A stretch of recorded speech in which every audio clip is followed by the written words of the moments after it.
Bonsoir à tous et bienvenue dans Au Quotidien, la suite en ce jeudi soir avec Anthony Piton pour nous accompagner. Rebonsoir Anthony. Rebonsoir Et le Aurélien. Benjamin de l'équipe, 17 ans à peine, Mathéo Le Breton est avec nous ce soir. Bonsoir Mathéo. Bonsoir. Bienvenue sur le plateau pour un nouveau rendez-vous de l'actualité insolite en Sarthe. On en parle dans quelques instants et puis restez avec nous jusqu'à la fin de l'émission puisque vous pourrez gagner vos places pour la 8e bourse d'échange qui aura lieu dimanche à Arnage. On parle actualité insolite avec toi ce soir et pour commencer, tu voulais nous parler de Arsène Lefebvre.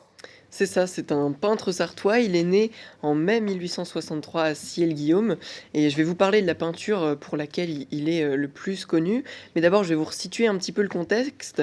En 1907, Michael Winburn, un homme d'affaires américain à la tête d'une des plus importantes sociétés chimiques des États-Unis, est pris d'une crise d'eczéma alors qu'il séjourne à l'hôtel Scribe à Paris.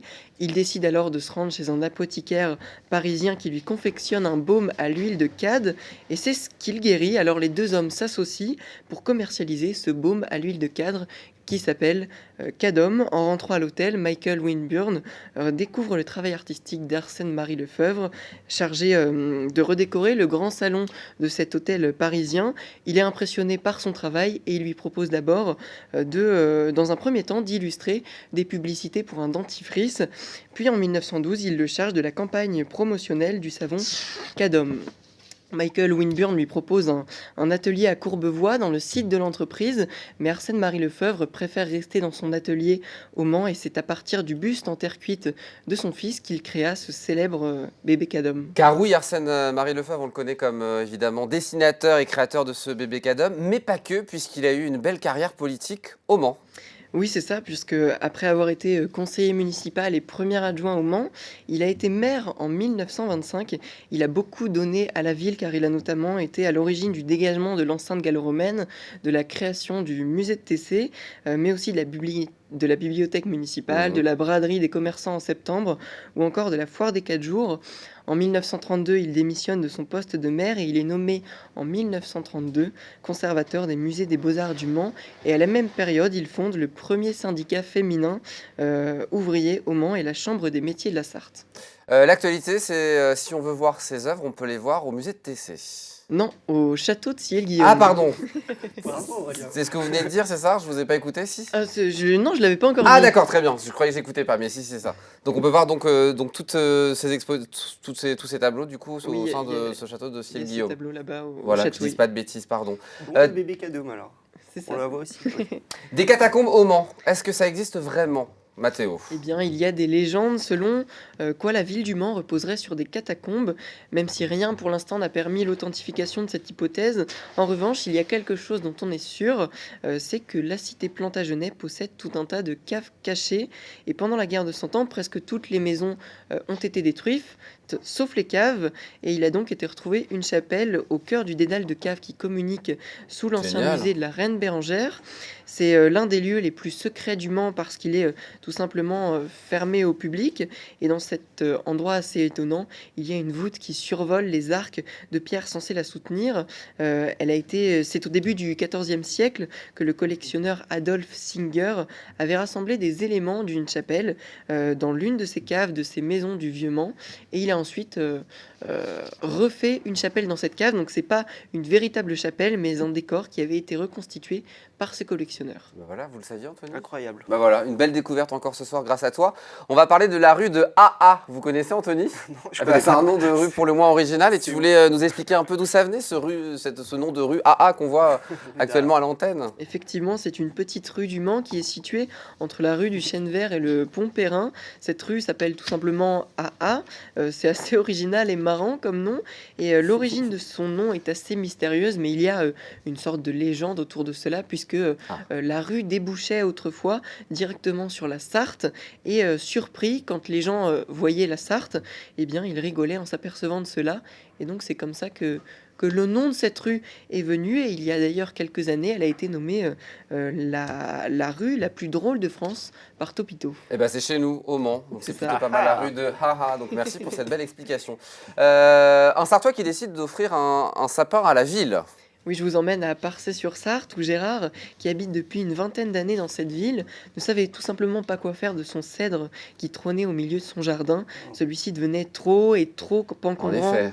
il avait pris plusieurs mètres depuis qu'il était arrivé à Parçay-sur-Sarthe. Et au lieu de simplement l'abattre, il a décidé de lui donner une seconde vie. Il l'a offert à sa ville afin qu'il puisse le décorer pour Noël. Il a été voir le maire et celui-ci était agréablement surpris parce qu'ils ont l'habitude d'avoir un sapin et de le décorer pour Noël. Alors celui de cette année était déjà tout trouvé, mais quand il a fallu venir chercher le sapin chez Gérard, ce n'était compliqué. pas si simple que ça parce qu'il fait plus de 10 mètres de haut. Il a fallu un chariot télescopique afin de le faire passer par-dessus la barrière du jardin et pour le poser ensuite sur une remorque.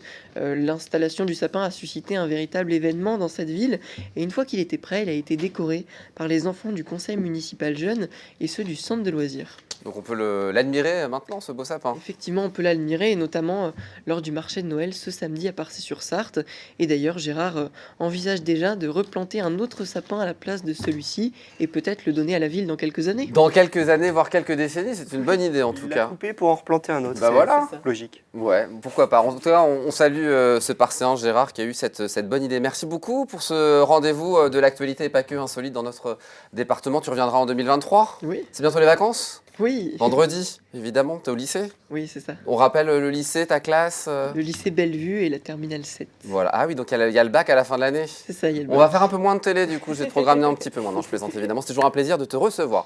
Un point sur ce qui vous attend dans le reste de la semaine. Samedi à partir de 19h, LMTV Sarthe et la Chambre des métiers et de l'artisanat de la Sarthe vous proposent un nouveau numéro du magazine Artisama consacré à l'artisanat dans notre département. Une émission présentée par la présidente de la Chambre des métiers et de l'artisanat, Fabienne Malher-Boulanger. Au programme de ce numéro de décembre, l'actualité de l'artisanat évidemment dans notre département, mais aussi les métiers d'artisans d'art qui seront mis à l'honneur. Et puis à 19h45, nouveau numéro de Secret d'entrepreneur. Chaque mois, Patrice Mettet donne la parole à un chef d'entreprise sartois dans le cadre d'un entretien intimiste en face à face. Ce mois-ci, rencontre avec Steven Ramage, fondateur des boucheries, charcuteries, traiteurs Ramage. Vous allez le voir dans quelques instants à l'antenne. Et puis dimanche, à 18h30, documentaire exceptionnel à ne pas manquer sur l'ancien maire de Sablé, Joël Leteul, intitulé Joël Leteul, l'enfant du pays, qui a été réalisé par le Sartois Nicolas Boutruche en 2020, afin de commémorer le 40e anniversaire de la disparition de Joël Leteul. La municipalité sabolienne a souhaité diffuser un film documentaire pour retracer son parcours et les nombreuses actions qu'il a menées pour la ville de Sablé, donc à découvrir dimanche à partir de 18h30. Et puis, mardi prochain, 19h, émission exceptionnelle de Sarthe Moi de là, spécial Noël. Au programme, le vrai faux de Noël. Il y aura la balade de Noël avec Pascal Mariette. Il y aura du patois, évidemment, à la sauce Noël. Du vin chaud aussi sur le marché, puisqu'on ira faire une petite balade avec Amanda Scott et Laure Girard, qui sont mes invités d'honneur. Je leur ai dit que c'était une petite balade. En fait, il y avait des défis à réaliser. Vous verrez, c'est très drôle. Et puis il y a aussi la séquence du Tu préfères, un Tu préfères spécial Noël. Un Tu préfères spécial Noël que je vais vous proposer, mesdames. Est-ce que vous êtes prêts ? Oui. On y va, c'est parti. Foie gras ou champagne ? Champagne. Raclette ou tartiflette ? Raclette. Chocolat chaud ou vin chaud ? Chocolat chaud. Ah, Oh, l'alcoolique. marché de Noël du Mans ou de Strasbourg ? Désolé, Strasbourg. Pardon. Luge ou patin à glace ? Luge. Patin à glace. Faire du patin ou rouler un patin ? Rouler un patin. Rouler un patin. Rouler un patin. Le message est passé. L'intégralité de l'émission est à retrouver donc mardi prochain à partir de 19h. Il faudra être devant son petit écran. Et puis, semaine festive qui vous attend du lundi 26 décembre au dimanche 1er janvier, tous les soirs de la semaine à partir de 19h.